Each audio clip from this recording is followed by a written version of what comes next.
नमस्कार, मैं राजीव सिंह। आहा, क्या बात है। जिस तरह आजकल टमाटर के बदले आलू है, उसी तरह इंडिया के बदले इंडियन मुजाहिदीन है।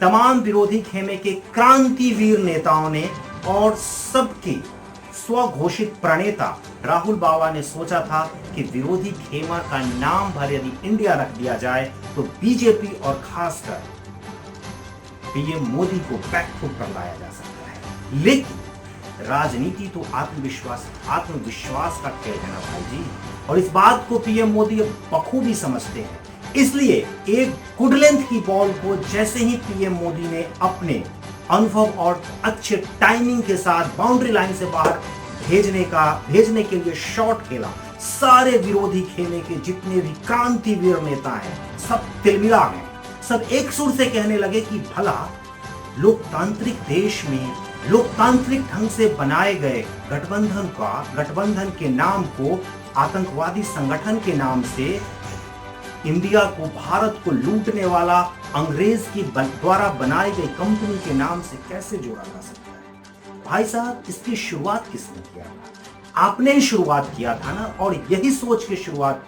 अपने तमाम विपक्षी एकता का नाम आपने इंडिया रखा था ना, कि सेंटीमेंट के आधार पर इस भारत के भूखे नंगे लोगों के सेंटीमेंट के साथ आप खेल सकेंगे, उनके सामने जाके अपनी भावना को रखेंगे और उनकी भावना को वोट में कन्वर्ट करके आप सत्ता में आ जाएंगे। भला इस बात को कौन नहीं जानता है कि नाम भर रख लेने से किसी की फितरत नहीं बदल जाती है, किसी का चरित्र नहीं बदल जाता है। जो जैसा होता है वैसा ही रहता है।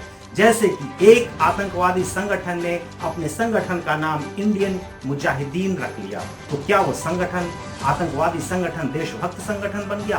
भारत को लूटने आई ब्रिटेन ने अपनी कंपनी का नाम ईस्ट इंडिया कंपनी रख लिया, तो क्या वो देश प्रेमी कंपनी हो गई?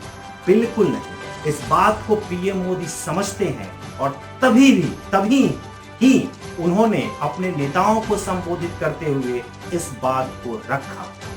और एक बात और समझ लीजिए कि पीएम मोदी और बीजेपी ने 2024 के लिए अपना एजेंडा सेट कर दिया है।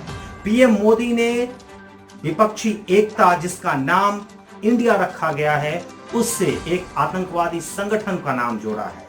इसका मतलब हुआ कि आतंकवाद, बीजेपी का 2024 के लिए एक एजेंडा हुआ आतंकवाद। दूसरा, उन्होंने भारत को लूटने आई ब्रिटेन की कंपनी का नाम से जोड़ा है। इसका मतलब हुआ लूटने वाली कंपनी यानी लूटने वाले लोग, मतलब मुद्दा होगा भ्रष्टाचार। राष्ट्रवाद और हिंदुत्व को बीजेपी वाले तो अपने बहुत ही समझते हैं। इसलिए अगला चुनाव जो है वो भ्रष्टाचार के नाम पर, आतंकवाद के नाम पर, राष्ट्रवाद के नाम पर और हिंदुत्ववाद के नाम पर बीजेपी लड़ने जा रही है।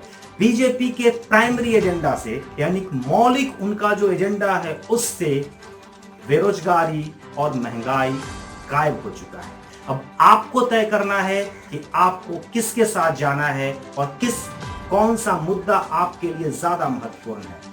आप अपनी बातों को हमारे कमेंट सेक्शन में हमें जरूर बताइएगा, जिससे हमें भी पता चले कि आखिर भारत की जनता क्या सोच रही है। बहुत बहुत धन्यवाद।